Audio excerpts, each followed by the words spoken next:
The moon's really weird. The moon's super weird. The size of the moon directly corresponding, like when it's in orbit with the sun, completely blocks out the sun perfectly. It's 1/400th the size of the sun, and it's 400 times closer to the Earth than the sun. You never see the dark side, which is very weird. It's actually, I believe it's closer to the Earth than what you would normally expect for a moon. And it's huge. It's huge. You have cultures actually talking about a pre-moon period and it's stabilizing the climate. You have the Zulu cultures talking about this. And then here's the weirdest stuff about the moon. Apollo 11, I believe, when the booster took off on the moon, they were like, "Oh, we think it might be hollow," and it's it seems like actually the outer layer of the moon is less dense. Or sorry, is more dense than lower layers, which pattern matches only to an excavation site. That's obviously, in Earth, the lower you go, it's more dense, right?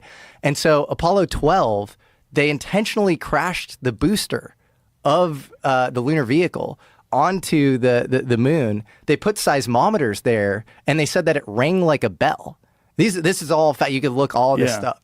It's super weird. It is really weird. I know you did an episode about that with Randall Carlson. Love Randall Carlson. Yeah. He's got some wild fucking theories too. But the idea that the moon was somehow another place there to stabilize our atmosphere is so crazy. It is crazy. And then you obviously have to sort of think in probabilities all the way down. Lowest probability, craziest thing is Ingo Swann, who is another remote viewer in the Stargate program. He wrote a book called Penetration, where he's basically like abducted by this guy in a suit, like this kind of Men in Black style guy named Axelrod. And he is told to remote view the moon. And he remote views an alien base on the moon. And he says that he gets it. The whole thing goes crazy. I mean, the book is insane. It's like he then ends up in a supermarket and he says that he senses that this woman at the produce aisle is like an alien or something. But a lot of people from that Stargate program remote viewed, structures on the dark side of the moon and that sort of thing. So, well, but AJ from the Y-Files was on, and he was the one that was telling us that there's photos, right, of the dark side of the moon, that someone had seen photos and was assuming that these would be released shortly, that there were structures. Wow, this is going to be the biggest news ever, and then it was never released. Are you talking about maybe Carl Wolf? Is that what it was? Who was taken to, this is all his claims, and he died in a freakish bike accident a little after saying this. But he said that there was like in like Langley, Virginia, where a lot of spooky stuff goes on. He was taken to some it was like inside a mountain complex, which we definitely, Carl Wolf, yeah. That guy bikes? Apparently not enough. That guy could die any time on a scooter. So photographs of the 1966 lunar orbiter mission that revealed large base of the moon. Can we hear what he's saying? It's a 4-minute video. Just hear a little bit of it. Scan one section of the moon, then another and another, and then they would get a larger image. So this mosaic then would be put in that contact printer, and that was then a print that was issued to whomever, the press, the scientist, whatever, wherever that was intended to go. So he was showing me how all this worked, and we walked over to one side of the lab, and he said, "By the way, we've discovered a base on the back side of the moon." And I said, "Whose?" "What do you mean, whose?" He said, "Yes, we've discovered a base on the back side of the moon." And at that point, I became frightened, and I was a little terrified, thinking to myself that if anybody walks in the room now, I know we're in jeopardy, we're in trouble, because he shouldn't be giving me this information. I was fascinated by it, but I also knew that he was overstepping a boundary that he shouldn't be stepping over. And then he pulled out one of these mosaics and showed this base, which had geometric shapes. There were towers, there were spherical buildings. There were very tall towers and things that looked somewhat like radar dishes, but they were large structures. So I didn't say any more to him because I was concerned again that somebody was going to come in at any moment, would catch us having this conversation, and we would be in real trouble. I realized that he was telling me this information because he didn't have anybody else to talk to. Now, probably in that laboratory, he was probably one of the few enlisted people, and he was a worker bee. And he had a high-level security clearance, obviously, but he couldn't share that information with anybody else. And in those days, we didn't. When you had your security clearance, you took it seriously. It isn't like today where people don't take these things seriously. We had a different set of morals and ethics and values. That's the way we were raised, and we stayed bound by those agreements. So it was rare that someone would do something like this, but this fellow and I were the same rank. I think he was very distressed. He had the same pallor and demeanor as the scientists outside the room. They were just as concerned as he was, and he needed to discuss it with somebody. So that was the end of it right there. I didn't take it any further than that. I just filed it away. But the interesting thing, every day that I went home, I would think to myself, I can't wait to hear about this on the news, And, so I'd turn on the TV and I'd look at the news to see if they're going to announce, we've discovered a base on the backside of the moon, being really naive, And, of course, here it is 30-some years later, and we still haven't heard about it. Whoa. Pretty crazy. Yeah, but then there's the question of disinformation, right? Like, you could conceivably give people a bunch of nonsense and tell them about it, knowing that some of it is going to leak and it's going to make, and it won't be verified, and it's going to make this whole story seem even more ridiculous and make people less likely or reluctant to study it. Totally. And in his case, he says that he was in this, mountain base or whatever, where all of the world's nations were working together as part of some collegial UN style space program or whatever. So that to me might be a little, beyond the pale. And I'm glad you made that point, because that is ufology 101. And I've heard you be incredibly exhausted and frustrated at UFO disclosure. And I think that is the reasonable response. It is limited hangouts on limited hangouts. It's just, we're going to give you a little bit, but we're also going to sprinkle in some falsities and some bullshit. We're going to stigmatize it. And it kind of works because it creates this initiation path for recruiting if there are any of these programs. It widens the surface area. It both conditions the populace, but also stigmatizes the thing and makes it seem like kind of a joke.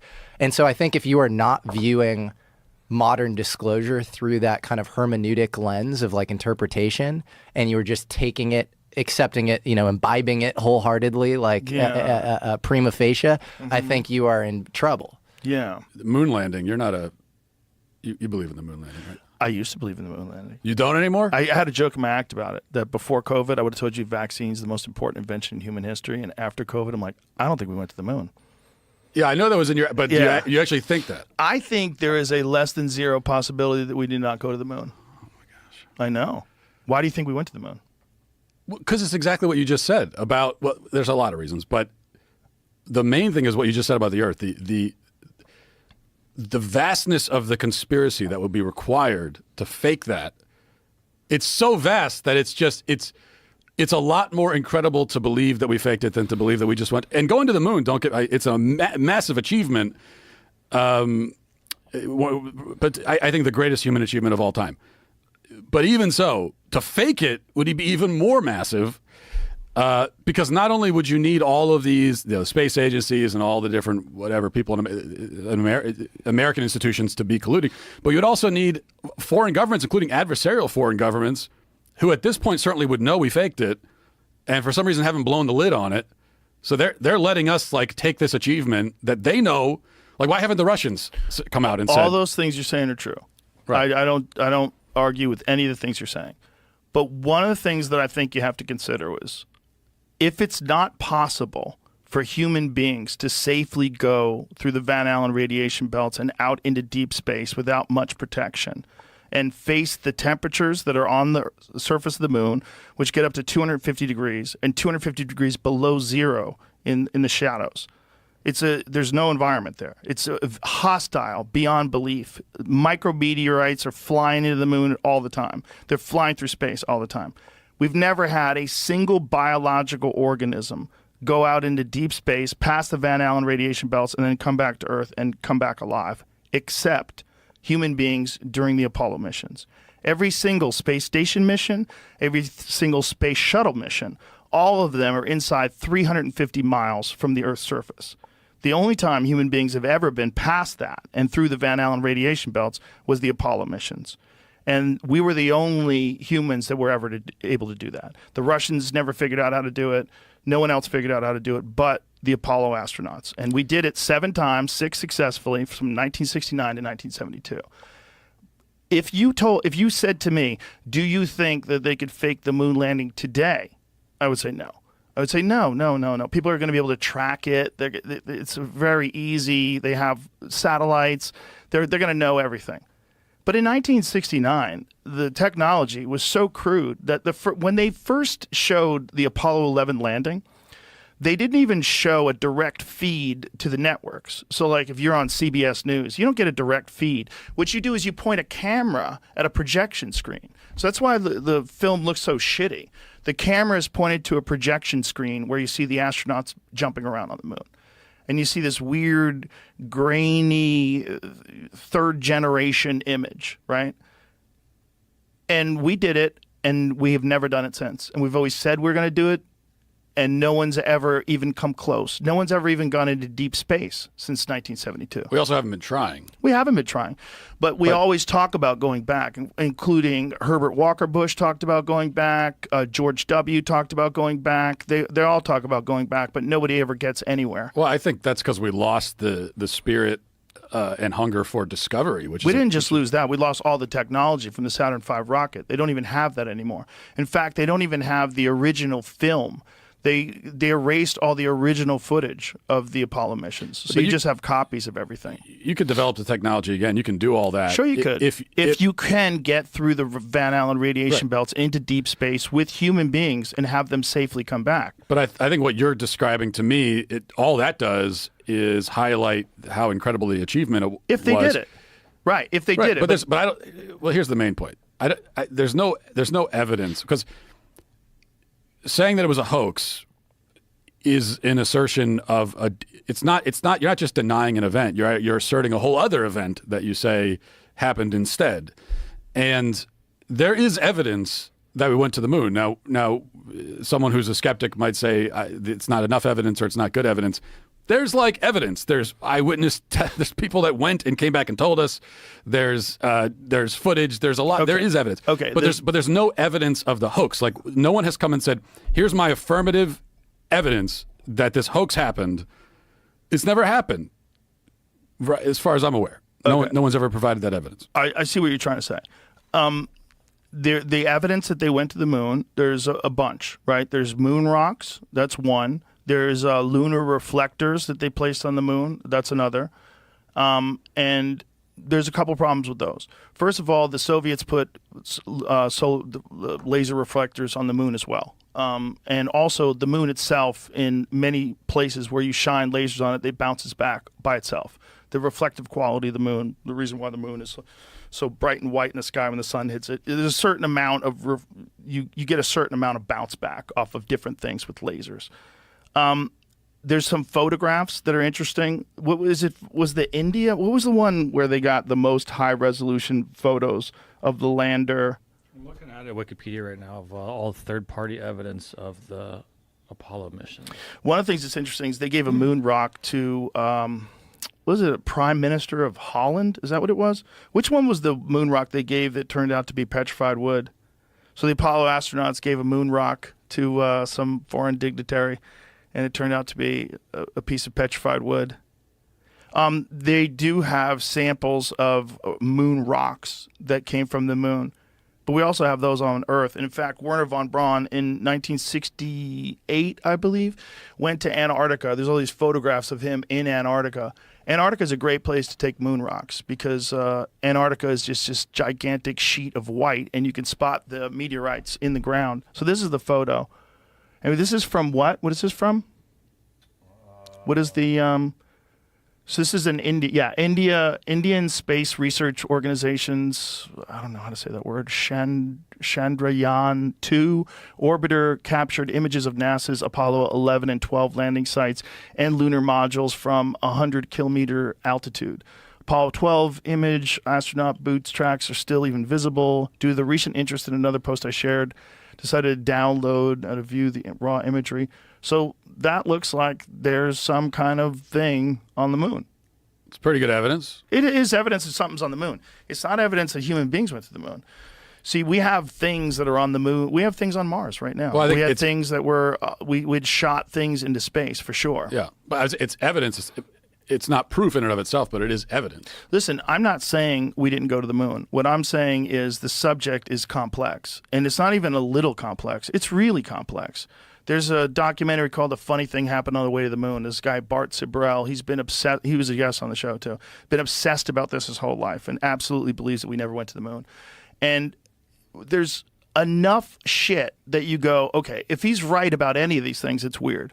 One of the things was some of the photographs of the moon, they ran through one of those AI detectors that can tell you whether or not something's false or artificially generated. And it showed different images from, I think it was a Chinese satellite of the moon. They said this is legitimate. But then it got to these Apollo images, and they said these have been doctored. This AI Who said that? This AI program that All they the ran, images or a few of them? a few of them. But then other ones were found to be authentic. I don't think so. I think they only ran a few images through. See if you can find those, Jamie. Find what they did. Again, this is not saying that we didn't go to the moon. It could be, and this was a fact with the Gemini 15 program, where Michael Collins, there was a photograph of Michael Collins that they took in one of his training exercises, where he had those packs that they put on where they can move around while they're doing moon walks, or not moon walks, space walks outside of where they're connected by a tether. And he was like in this harness and manipulating this device. And what they had done is taken a photograph of him training, and then someone, probably some overzealous PR person, had taken that photograph and then blacked out the background and tried to pass it off as a really clear photograph of him out there on a spacewalk, which is probably very difficult to get, right? You'd have to have another person at the camera, frame it right. They had this photo. They're like, look, he did it. Let's just pass this off as the real thing, which is, you're also talking about the Nixon administration, where they were just full of shit constantly. If you remember, this is where he tried to Yes. claim it was from, which is a Russian video. I don't Yeah. know. So there's different video where they ran it through, and they said it was real, and was it the Chinese program? But when they ran the American ones, the American images, they said that they were doctored. Again, it doesn't mean that we didn't go to the moon. But it does mean, okay, there's that. That's weird. Have you ever seen the Apollo 11 post-flight press conference? Yeah. It looks like a hostage video. It looks like a bunch of guys who don't want to be there. They look real fucking nervous, and they look real deceptive. And if you watch that video, it's weird. Well, but I think that's the temperament it requires to do something like that. Could be. It's basically, it's almost suicidal to go to the Right. moon. And so you have to be like barely even a human psychologically to do it. So that to me is just like, and they just went through this whole experience. Well, who knows what that does to the human psyche? To even just like be in the vastness of space, even on the space station, I feel like that would change me as a person, not necessarily for the best. Well, there's actually like a psychological condition that they talk about, that this sort of understanding that we're all connected, that it's like akin to a religious experience that many astronauts get when they go up to the space station and look down at the Earth and go, oh my God, what are we doing? Like, we're all together in this thing, and we're so alone in the universe. And for us to be fighting over these trivial differences and these stupid lines in the dirt that we draw, when we are like just clinging to this ball in the middle of everything. So then what would you say, or someone who is a full-on believer? I'm not a full-on believer. Someone who is a full-on believer in the moon hoax, what would they say to my other point that there is evidence we went to the moon? You can try to nitpick the evidence. Mm-hmm. There is zero evidence of a hoax, because that's a whole other event that would have had to have happened. There is no evidence at all, not one sliver of evidence ever, of that hoax having ever happened. But I think that's a weird way to frame it, right? Is there evidence of a hoax of the JFK assassination, that Lee Harvey Oswald acted alone? Do you think there's evidence? Well, but the event itself, being that JFK was killed, happened. But that's not the conspiracy. So the conspiracy is, did he act alone? And is there evidence that he didn't act alone? What do you think? I'm very skeptical that he acted alone. Yeah. Right. But I don't know. I don't know exactly what happened. Nobody does. Exactly. Same exact perspective. Same exact perspective about this moon thing. Like it may have happened, but this was a time of deep deception in the American world. This is a time after Operation Northwoods. This is a time after the Kennedy assassination. This is a time. I mean, this is a weird, fucking shaky time in terms of propaganda. This is after Eisenhower warned about the military-industrial complex. It's just like there was a lot of deception. Gulf of Tonkin incident. There's a lot of open deception that the American people were being subject to. And then there's this Cold War between us and Russia, this space war for superiority. There was we wanted it so bad we brought in Nazis. But I think, I mean, the JFK is an interesting example, but because yes, there are things that I'm skeptical of that are claimed that I don't really have evidence that the thing didn't happen or that it didn't happen the way they say, but I'm still skeptical. So I get that. But it feels different to me because the JFK assassination did happen. The question is, how did it happen? But if we're going to assert that a major historical event, probably the greatest, the most significant historical event in history, or one of them, did not happen at all, no one did it, then, like I said, that's so what you're actually claiming is that some other thing, they went somewhere and they pulled off this hoax and they planned it and they did, like an event happened where they were faking it. Right. And so what I would want to see, has anybody come out, any whistleblower ever, to say, hey, I was involved in the shoot, or I'm in Hollywood, I talked to a guy who was there. Well, that's not even evidence. You know, real evidence would be some sort of documentation, some sort of a way to go over, like there's a binary code that shows the distance between the Earth and the lunar module at every stage of the journey, but that's missing. That stuff's missing. All the tracking data's, they can't find it. All the original footage is missing. And that could just be people who are really bad with historical items. That's possible. But to say that faking the moon landing would be a bigger achievement than actually going to the moon, I would say only if people could actually go to the moon. So here's the question. Can we really, everyone wants to dismiss it, can we really send a biological entity into space, go through that radiation, which is thick, covering the Earth, and have it come back alive? If you enjoyed today's episode on JRE Plus, don't forget to give it a thumbs up and share your thoughts in the comments below. Thank you.